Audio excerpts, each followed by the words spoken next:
자, 안녕하세요. 이번 시간에는 구글 스프레드시트를 활용한 데이터 분석 같이 공부해 보도록 하겠습니다. 구글 시트에는 다양한 기능들이 있는데 여기서는 기본 기능만 살펴보고요. 여러분들 프로젝트 수행으로 해서 더 고급 기능들이 필요하면 유튜브에서 영상을 찾아보며 공부하면 되겠습니다. 자, 데이터 분석을 위해서 여러분들의 생활에 관한 데이터를 우리 설문으로 수집을 좀 해봤는데 성별, 전체 24명의 데이터가 들어왔고요. 남학생, 여학생 성별이 있고 인구 통계학적인 특성으로 자, 그 다음에 일주일 동안에 아침을 먹는 횟수 자, 뭐 0, 3회 이런 것들이 있죠. 하루의 평균 수면 시간 그리고 방과 후에 평균 학습 시간 그 다음에 자신이 건강하다고 느끼는 정도 1이 매우 건강하지 못하다 5가 매우 건강하다 이렇게 한번 체크를 해봤습니다. 저녁에 주로 먹는 야식에 관한 것들도 가장 많이 먹는 야식 그 다음에 코인 노래방 갔을 때 몇 곡 정도 부르나 그것도 한번 체크를 해봤습니다. 자, 이렇게 뭐 아주 많은 데이터, 24명의 다양한 이 별량의 데이터들이 있으니 굉장히 많은 데이터인데, 그래도 이렇게 표로 한번 정리를 해보니까 뭔가 일목요연하게 정리된 느낌이 들죠. 그런데 그럼에도 불구하고 특징들이 잘 보이지 않습니다. 자, 특징을 좀 더 쉽게 보기 위해서는 이 표를 조금 더 정리를 할 필요가 있는데, 조금 더 정리하는 방법은 뭐 도수분법 형태로 정리해도 되고요. 보통은 우리 데이터 분석에서는 필터나 정렬을 이용할 수 있습니다. 자, 필터 기능을 한번 볼까요? 필터는 내가 원하는 것들을 걸러낸다는 얘기잖아요. 자, 여기 첫 번째 일행을 한번 체크하고 난 다음에 여기 데이터에 보면 필터 만들기라는 게 있습니다. 깔때기 기능이 있고요. 자, 얘를 한번 눌러보겠습니다. 눌러보면 여기에 지금 깔때기가 걸려 있습니다. 와이파이 모양 비슷하게 생겼는데 남녀가 다 체크되어 있죠. 남학생을 해제를 하고 여학생만 해서 확인을 누르면 자, 여학생에 대한 데이터만 이렇게 보여지죠. 자, 그럼 내가 원하는 것들을 추릴 수 있겠죠. 뭐 야식에 빵만 먹는 친구들, 노래방에 뭐 네 곡만 부르는 친구들 이렇게 추려내서 볼 수도 있습니다. 요 기능에서 자, 필터 요 부분을 사용해도 되겠습니다. 자, 한번 다시 해제를 할 때는 다 체크를 해보면 되고요. 자, 그럼에도 불구하고 잘 안 보이죠. 그래서 데이터 특성을 쉽게 보는 방법은 우리가 시각화 시키는 방법인데 그래프 또는 차트라고 합니다. 자, 야식을 한번 해볼까요? 자, 야식에 관한 데이터를 가지고 우리가 차트를 한번 만들어 보겠습니다. 차트는 보통 삽입이라는 곳에 여기 차트가 들어가 있는데요. 어디가 있죠? 여기 있네요. 여기서 해도 되고 우리 깔때기 옆에 보면 차트가 있습니다. 자, 차트 삽입 한번 들어가 볼게요. 자, 각각의 별량에 따라서 지금 횟수가 도수들이 이렇게 나와 있는데 이게 지금 라인 차트, 선 차트로 나와 있죠. 선 차트는 보통 변화를 나타낼 때 많이 쓰는 거거든요. 예를 들면 여기에 연도, 별량의 연도가 나와 있다든지 나이가 나와 있다든지 이런 것들이 나와 있으면 선 차트가 적당한데 지금은 별로 큰 의미는 없죠. 그래서 이것보다는 좀 비교가 좀 편한 막대 그래프 형태가 괜찮을 것 같습니다. 자, 대로 보면 어때요? 조금 더 아까보다는 뚜렷하게 보이죠. 먹지 않는 친구들이 7번으로 가장 많네요. 먹는 친구들 중에 라면이 가장 많다. 이런 것들 보여지죠. 그죠? 나머지 것들은 횟수가 좀 적고 치킨은 의외로 굉장히 적네요. 좀 비싸서 그런가요? 자, 이렇게 볼 수 있는 방법이 있고 자, 전체에서 비율을 보는 방법은 파이 차트라고 하는 원형 차트 원그래프가 좋습니다. 그러면 전체에서 라면은 25%, 먹지 않는 친구들은 29% 차지하고 있다. 이런 것들 잘 볼 수 있죠. 그죠? 자, 네, 한번 지우고 자, 보겠습니다. 자, 여기 있는 숫자 자료들을 볼 때는 이 숫자들의 속성을 바꿔둘 필요가 있는데요.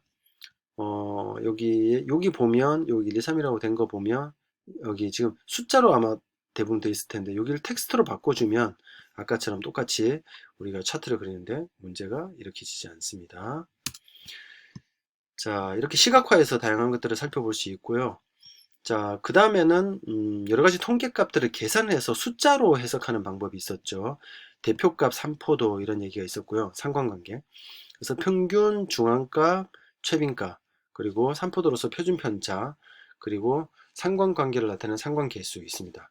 되게 이 스프레드시트, 엑셀 등에서 영어로 나와 있는데 평균은 영어를 잘 기억하고 있어야 됩니다. 평균은 에버리지 알고 있죠. 또는 민이라고 하기도 하고요. 중앙값은 메디안, 최빈값은 모드, 표준 편차는 스탠다드 데비에이션, 상관관계 코릴레이션 이렇게 나와 있습니다. 계산해 볼까요? 자, 계산을 하기 위해서는 값이 들어갈 곳에 클릭을 하고요.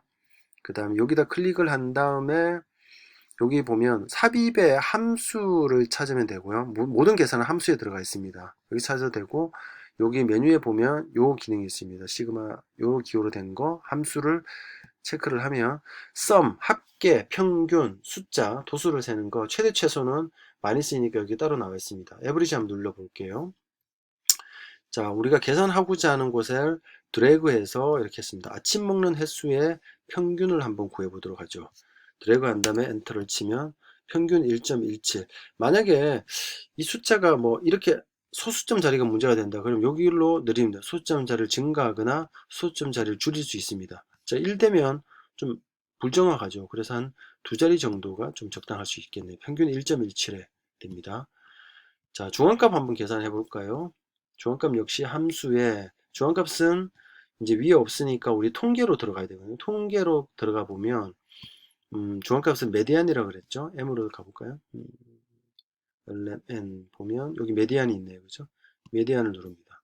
자, 이번에는 수면 시간의 중앙값 한번 계산해 볼까요? 수면 시간의 중앙값을 계산해 보면 네, 6.5 한번 정가면 6.50 6.5가 중앙값으로 나와 있네요.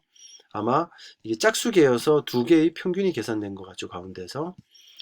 자, 수면 시간에 최빈값 한번 계산해 볼까요? 똑같이 최빈값은 통계에서 모드로 가야 되겠죠. 자, 모드로 계산하면 자, 수면 시간의 최빈값을 계산해 보면 이렇게 클릭합니다. 이 7이 어떤 의미예요? 7시간 자는 학생들이 가장 많다, 이런 의미로 해석할 수 있겠네요. 자, 표준 편차. 우리 아까 평균을 구했던 거 있죠? 아침 횟수의 평균이 1.17회인데 표준 편차가 어떻게 되는지 한번 살펴보겠습니다. 표준 편차는 역시 똑같이 함수에서 통계 스탠다드 데비에이션입니다. S로 가서 굉장히 많은 계산 함수들이 있죠. STDEV 약자로 나와 있죠. 스탠다드 데비에이션으로 들어가 봅니다. 누르면 역시 똑같이 드래그 해주면 됩니다. 이렇게 드래그 해주면 클릭. 1.4 평균 1.17에서 플러스 마이너스 1.4 정도 차이가 흩어져 있다, 이런 의미를 가지고 있다 그랬죠. 그죠? 자, 서로 비교해 볼 수 있습니다. 다른 것들하고 남녀의 차이를 한번 비교해 볼 수도 있겠네요. 그죠? 자, 상관계수. 만약에 남자의 학습 시간이 궁금하다 그러면 남자들만 따로 하기 애매하죠. 어떻게 하면 될까요? 바로 이럴 때 바로 필터를 이용합니다. 자, 남학생만 체크를 해서 데이터 자체를 남학생만 남겨놔요. 그러고 난 다음에 남학생의 학습 시간이 보일 때 뭘 하면 되겠습니까? 함수로 계산해 주면 되죠. 함수로서 평균 한번 검색해 볼까요? 위에 에버리지 있었죠, 그죠? 에버리지 남학생의 학습 시간의 평균 긁어서 엔터. 2.91시간 이렇게 나오네요. 자, 상관계수. 자, 상관관계를 나타내 보는 역시 시각화 필터 한번 해제하고 먼저 갈게요. 둘 다 체크해 주고. 자, 어떤 두 개의 별량의 상관이 있느냐, 아침 먹는 횟수와 수면 시간 간에 상관이 있을까, 그걸 그림으로 그래프로 나타내는 방법, 우리 산점도라고 했죠. 차트 한번 삽입해 볼까요? 차트에 선차트에서 쭉 들어가, 선차트가 아니라 분산형이라고 하는 점점점 있잖아요. 자, 점점점에 산점도를 한번 그려볼 텐데요. 네네. X축에 뭐가 들어가야 돼요? X축에 아침 먹는 횟수가 들어가면 좋겠죠. 그죠? 자, X축에 노래곡수가 아니라 얘를 수정해 볼까요? 네. 수정. X축에 아침 먹는 횟수를 한번 더 보겠습니다. 여기에 들어가고요.